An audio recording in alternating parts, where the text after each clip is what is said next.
So, what was my first year like in the landscape program at Fanshawe College in London? Well, it was quite a heavy course load. We did hand rendered illustration in the first semester, which kind of evolved to doing computer aided drawings in the second semester using AutoCAD. We spent some time going on sites to do site analysis, things like measuring and observations of the site. We were also outdoors going on field trips, such as places like Cuddy Gardens.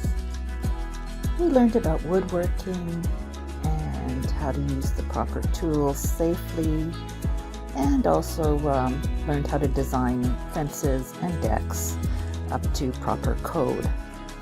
And we also had to practice our presentation skills.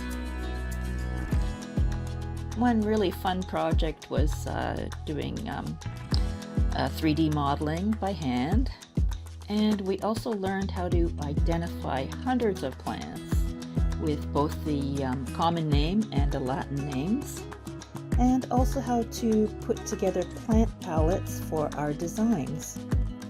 I think this program would be a good fit for you if you like to design, if you enjoy being in nature, and if you like creating spaces for people, and also if you like working with computers.